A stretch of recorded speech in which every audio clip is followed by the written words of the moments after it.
Well, we are expecting, we had 10 people or so registered, so we'll be expecting a couple more people in the session. Just wait a minute. It's just gone 12:30, so we'll just wait a minute longer. People might be rushing to get here, and then I shall make a start.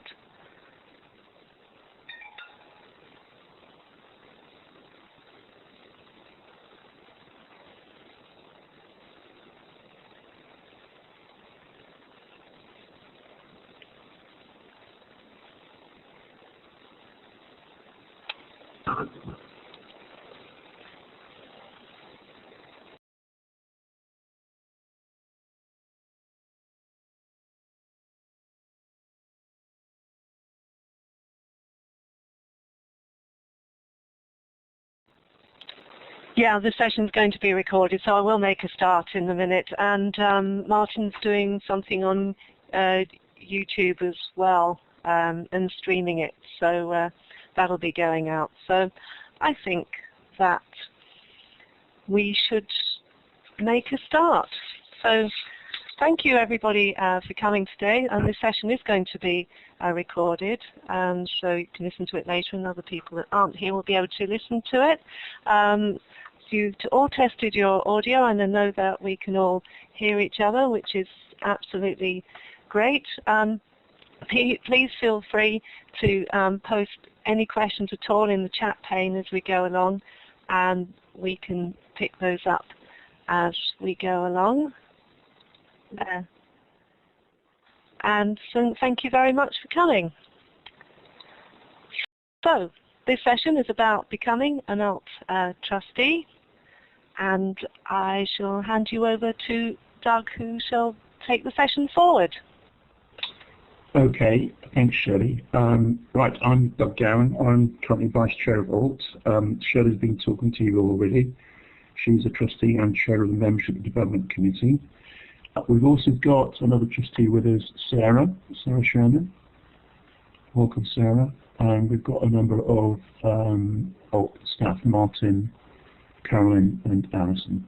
So we're well staffed here. The session is going to be to follow this schedule. First of all, a few words about ALT and about the new strategy that we launched this year. Something about the role of ALT trustees, what they do, what their responsibility is.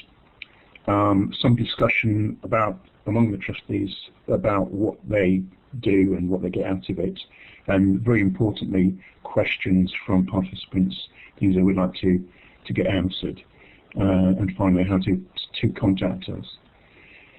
So first of all, about ALT. First of all, we are an educational charity, an independent charity. All charities have what's called an object, and that is on the screen. You can see the object that ALT has as registered with the Charity Commission to advance education through increasing, exploring and disseminating knowledge in the field of learning technology for the benefit of the general public. That's something that all charities have. You have to be able to show that they're benefiting the general public. We claim to be the UK's leading independent professional and scholarly association in the learning technology field. I think that's increasingly recognised too. And we pursue that charitable object by, well, we say by improving practice, by promoting research, and by influencing policy. So that's what we do. We are growing. We have over 1,300 members. We're international, covering 27 countries across all 5 continents. We have a large number of organisations linked to us: schools, colleges, universities, lifelong learning bodies, skills bodies, research bodies, industry and government, and people like me who are freelancers and independents.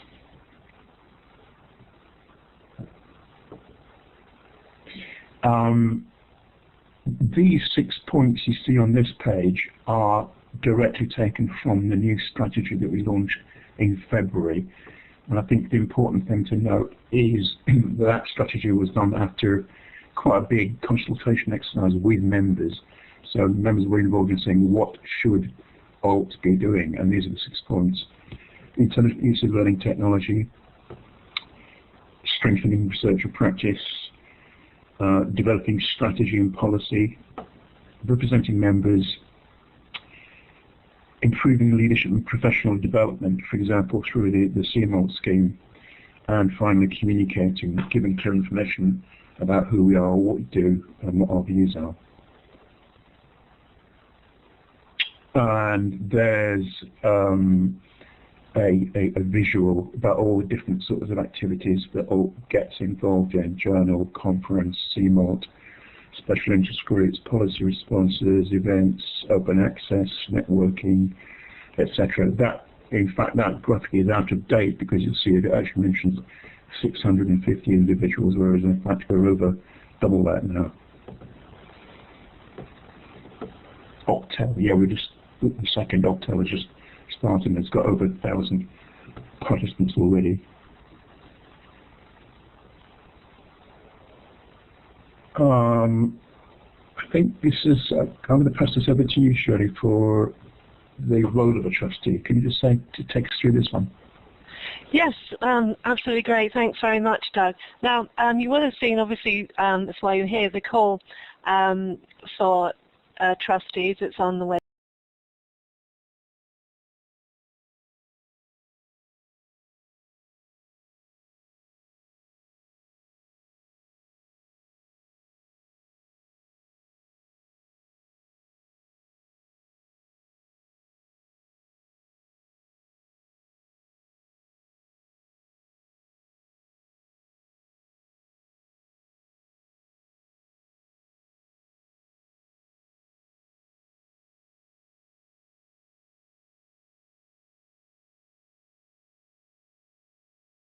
Shirley, I think we've lost sound. Can you hear us still? Oh, it sort of went off, yes. Hello. Yes, it was on and then it was off. How strange.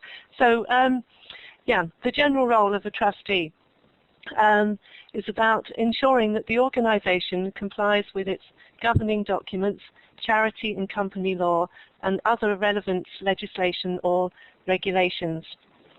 And about ensuring that the organisation pursues its objects as defined in its governing document. And obviously, Doug's already talked about our key object, the key object of ALT, and ensuring that the organisation applies its resources exclusively in pursuance of its objects, and gives firm strategic direction to the organisation, setting overall policy, defining goals, setting targets, and evaluating performance against agreed targets. And clearly the role isn't just on your own, it's part of the team, part of them working with the other trustees to put that in place. It's about safeguarding the good name and ethos of the organisation and ensuring the effective and efficient administration of the organisation, and appointing the Chief Executive Officer and monitoring his or her performance. So they're sort of general aspects of a role. And more specifically, in terms of for an ALT trustee, attending meetings of the Central Executive Committee, and that's 3 times a year, participating in policy discussions and the production of consultation responses, and contributing to the drafting and monitoring of the 3-year ALT strategy. We've just gone through that process. It was very, very productive and very exciting and interesting, and to work sort of on that consultation. Chairing subcommittees of ALT, and currently there's the membership development, publications and further education and cross-sector engagement committees, or any task groups which are set up from time to time, and helping to promote the association, which I've done a few times recently, which has been very exciting, very interesting, and sort of developmental as well. So that's been absolutely great opportunity. Has anybody got any questions so far?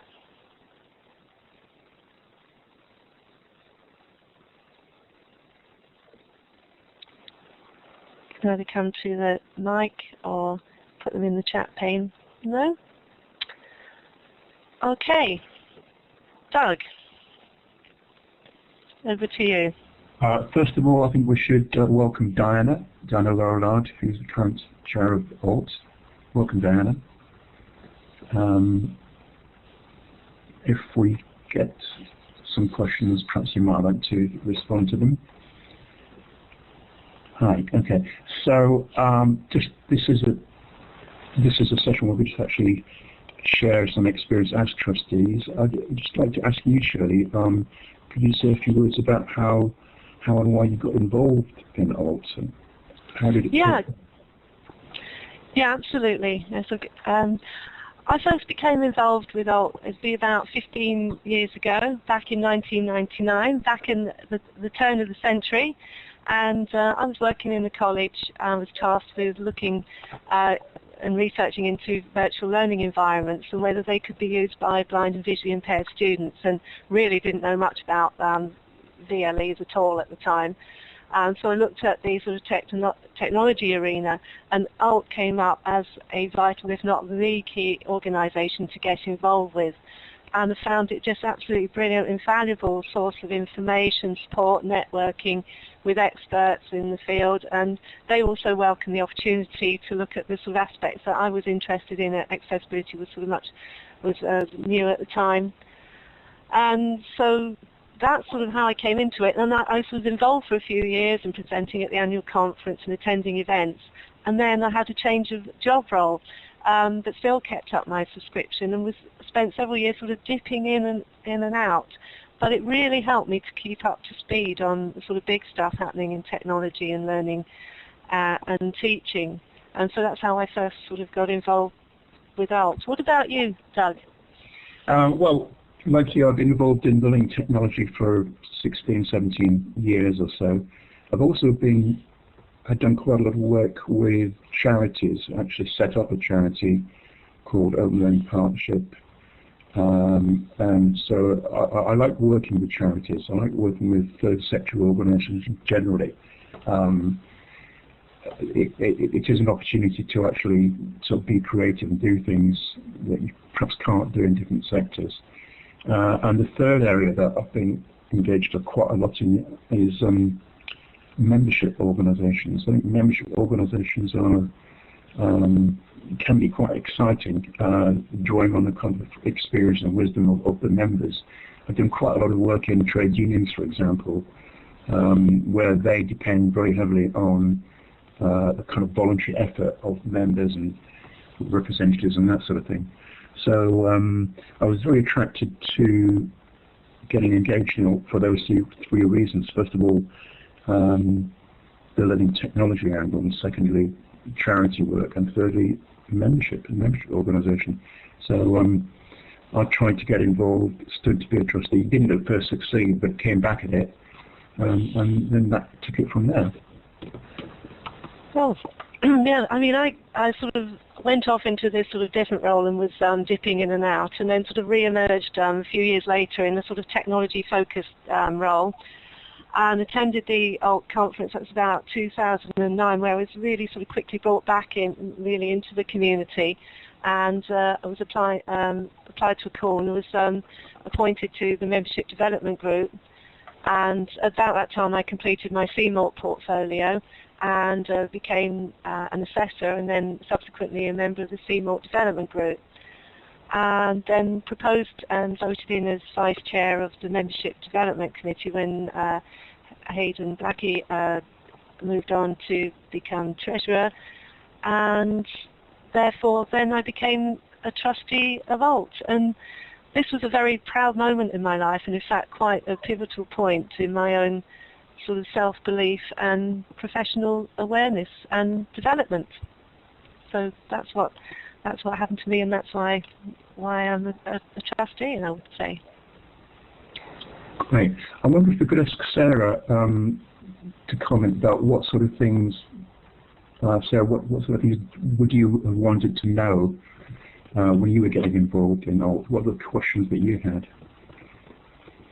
So hello everyone. I'm Sarah, and I'm probably the newest of the trustees, so this has been my first academic year on the board. And what was it I would have wanted to know about being a trustee. I probably still do in a way. I think it's just the activities involved, what kind of things you can do. And from my experience of being a trustee, I was really lucky because I came in just at the point where we were developing the new strategy. So that was a perfect opportunity for me to help reflect what ALT has done in the past sort of 10, 15, 20 years and look forward to what it should be doing as an organisation. And being part of that development group was really an exciting and quite a privileged position to be in.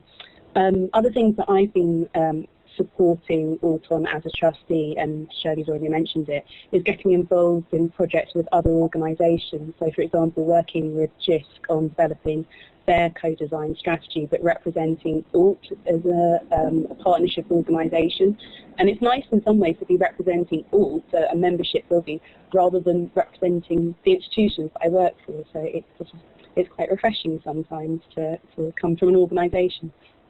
Does that help, Doug? Does that answer your question? Yeah, I think that's spot on. Yes, I think what a lot of people say to me is that one of the nice things about being active in ALT is that precisely that you're not in your institution, if you like. You're remembered like everybody else, and you can actually take a fresh perspective on things. It's also a very flat organisation, ALT. You know, there's no real hierarchy, unlike many of the kind of organisations that we might work for or have worked for in the past. And I agree, and I think that's part of the reason that I actually wanted to get involved in ALT from a trustee point of view, because my relationship with ALT is over 10 years. I think I went to my first ALT in 2004, which I believe was Exeter. And I've been an active member of the community and the M25 Learning Tech Group, which is a relatively new regional, has a regional association with ALT.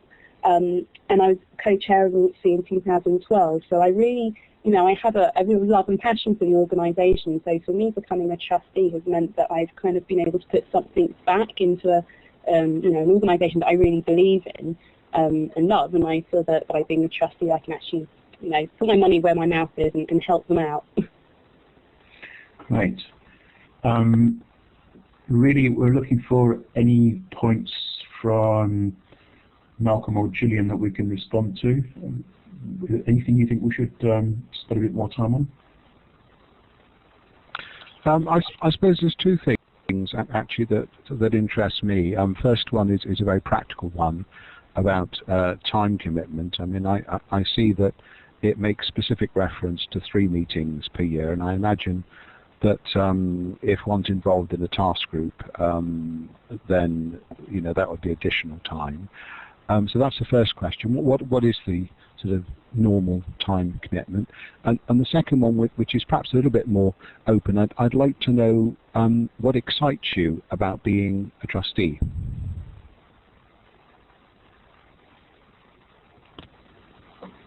Okay.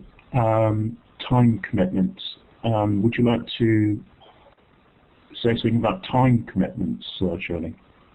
I mean, that varies in that we've mentioned the meetings 3 times a year, and some days, some months, it could be somewhere along the lines of something like 1 day a month, you could say, putting to this, but to ALT. But for example, I recently represented ALT at the JISC co-design consultation and an event to promote ALT Wales Special Interest Group and another meeting. So in that particular month, it was 3 days or so. But it doesn't have to be. I mean, it can be flexible to what your other working commitments are, and it's very variable. I don't know how, Sarah, would you say that's your sort of understanding and your experience? Yeah, I mean, so far, as I said, I haven't gone through a full academic year of being a trustee, but the minimum are the 3 meetings per year. But I mean, it's actually, I would say it should be a lot more than that, because those 3 meetings once a term, I think should be compulsory, and they tend to be face-to-face and we've been in Birmingham, but coming to London as well. So travelling is try to be kept to a minimal. But yeah, no, it's actually, as Shirley says, it's sort of up to the individual how much they get involved. And I think, from my point of view, I think as a trustee, someone maybe not me in the back cough, someone put a dog in the background. I feel that I'm in a privileged position because I've been, elected onto the board of trustees, and I really want to make sure that I'm doing all that I can to make a difference. And so a lot of it's all voluntary, of course, but I want to put myself forward to attend events on behalf of ALT. And there are the additional meetings, as well as the 3 face-to-face meetings a year. There are also, I think, is it once a month or once every 2 months, we have a web conference meeting with chairs of the committees as well. So there's sort of as much or as little as you can do, but I think there's probably a minimum of what you should do as well. I hope that helps. Okay. Yeah. Diane has got her hand up. Diane, what did you want to say? Yes, I agree with what everybody has been saying about time commitments. It's flexible and it's really up to you. But I mean, one of the reasons you become a trustee is because you're excited by the organisation, so you inevitably find yourself doing things because you're a trustee, which are over and above the things that the bare minimum. So I think that's a personal issue. But you also asked, interestingly, Malcolm, what excites you, and certainly what I was looking forward to and have found as being a trustee for the association is the enormous value of the membership, because the membership is an extraordinary group of people, very experienced, long experience, great enthusiasm, wide knowledge, and just watching the email that comes through on a daily basis of the exchange of ideas and experiences, questions, answers, very supportive group. And I think what Doug said about it being a very flat organization is absolutely right. It really does feel like it's a meeting of minds and it's a meeting of equals, and people are keen to contribute, enthusiastic, supportive, collaborative, all those things that make it a real sort of joy to be involved in. So I think it has become a more powerful organization in recent years. Certainly that process began under Seb, and certainly when I was in the department developing the e-learning strategy for a while, enormously valued the role that ALT played in that.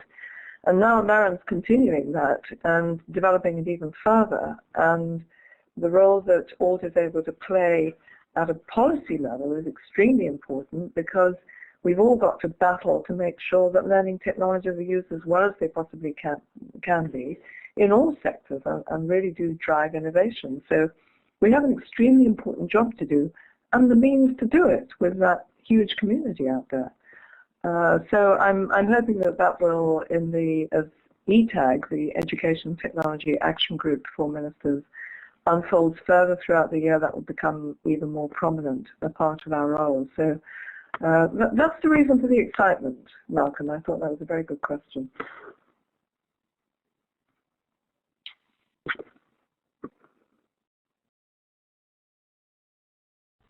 Okay, I think that was a really good discussion there. I think the opportunity that ALT presents is to actually contribute to making a difference, and I think that's what we're all about. Actually, we want to make a difference to learning, to widen access to learning, and ALT gives us that opportunity. Martin wanted to say something. Okay, Martin, please come in. It's purely optional, but I think I'm perhaps in a privileged place myself as an ALT member for many years who's recently become an ALT member of staff.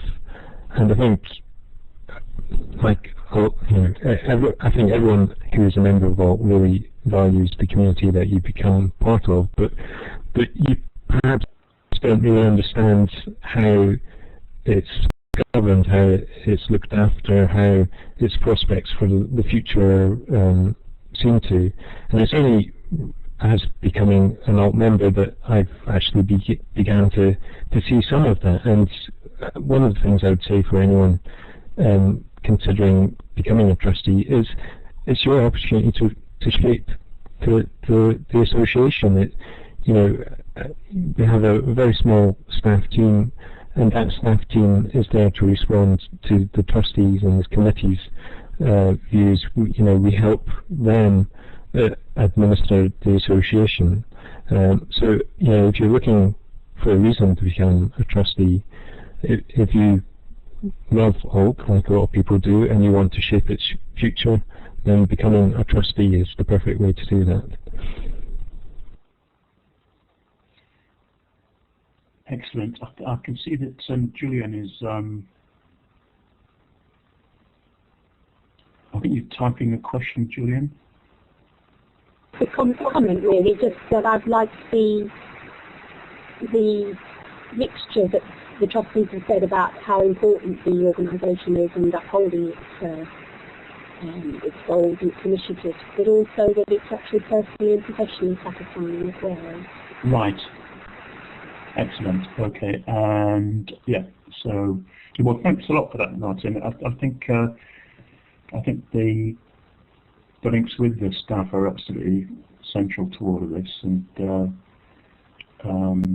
things are going from strength to strength. Right. I think possibly we can move on. There are some things that you do need to be aware of as a trustee. Trustees are legally and financially responsible for the charity. They have to act with diligence and prudence in the way it's run.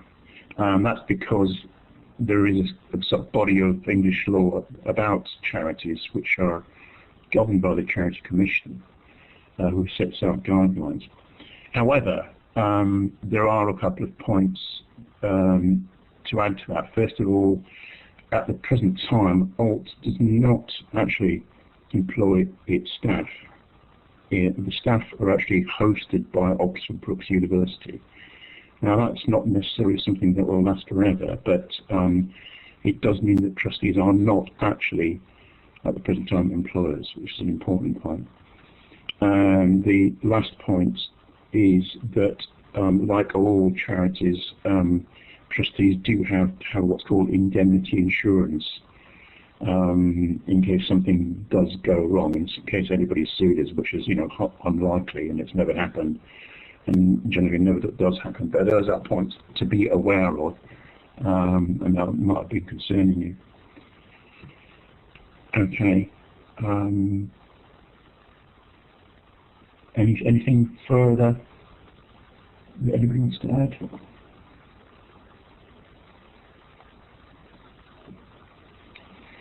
Okay, if not, if we can just remind you of, if you're still interested in taking this forward, you can actually,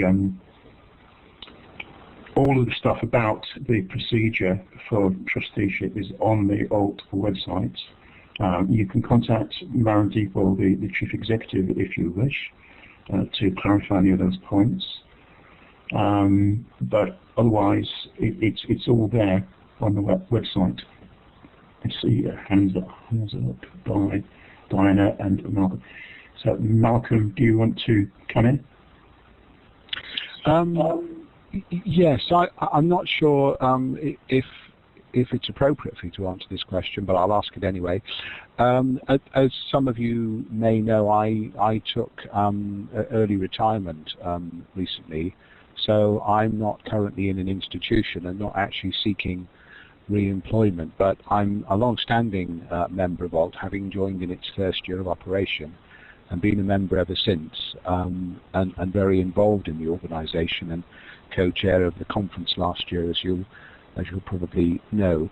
So I'm interested in becoming a trustee, in part because I have more time on my hands. I still have a brain that works and 41 years experience of working across a large number of education sectors.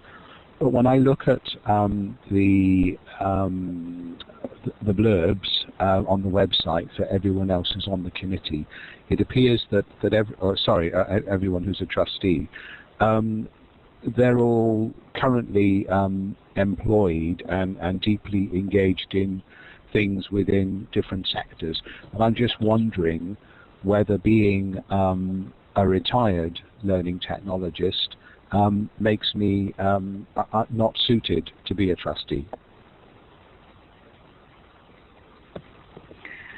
Well, I personally, I'm not employed. You know, I don't work for an institution. I'm self-employed, if you like. So, being employed or your employment status isn't a crucial factor to me anyway. I think what trustees want is a balance of experience across the trustees, but then again, anybody who's a member can stand. So that would be my view. I don't know if Diana wishes to comment on that or anything else.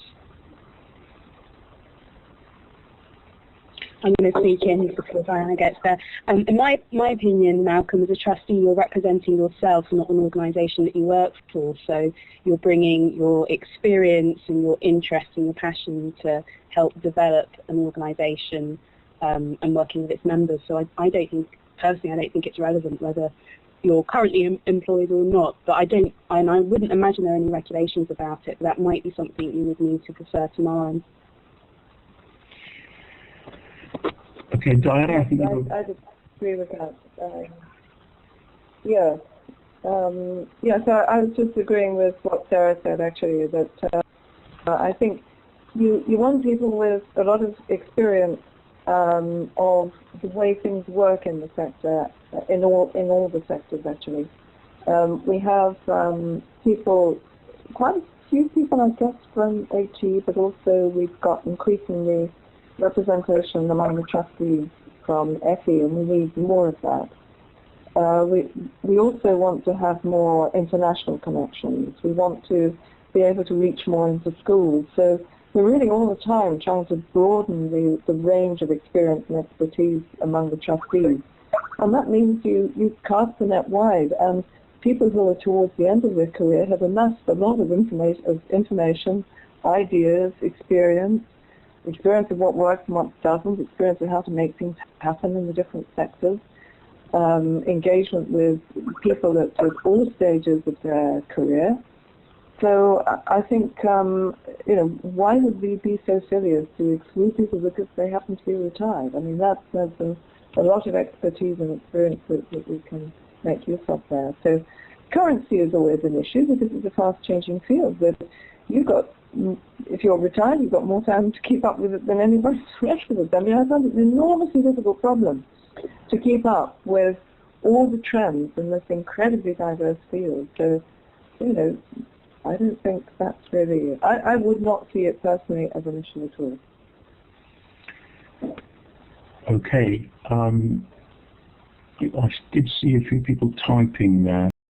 If you've caught up with all the comments, yeah, seem to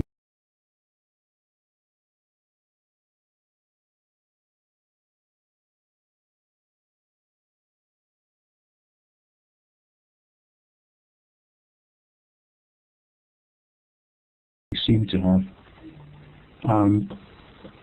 In which case, if we haven't any further questions, to the session, I think it's the first we can actually and to have made it possible for people to come do you have any in closing words ask for us, Diana? and discuss the very issue of what it means to be a trustee, and to try and make clear that this is not a closed circle, it's very open.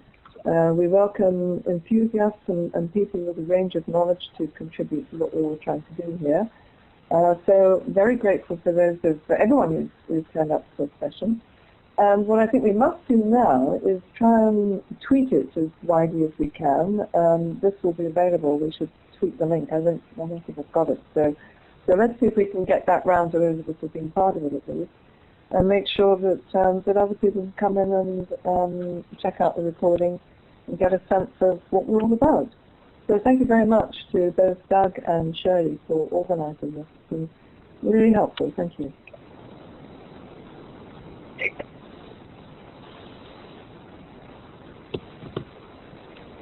Okay, thanks very much, Diana. So the recording will be available, and Martin, it's being what's the arrangement? It's on YouTube as we speak, is it?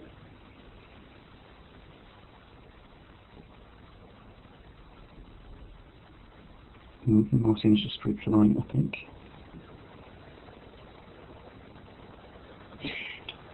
Okay, right. Well, that's it then. We'll wrap the session up, and thanks to everybody for taking part. I think it's been really, really useful. It's the first time we've done it, but I'm sure it won't be the last time.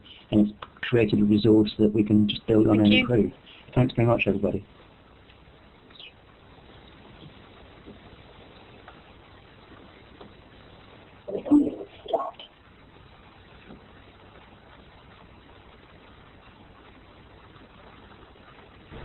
Thanks very much, Doug and Shirley, for putting that together.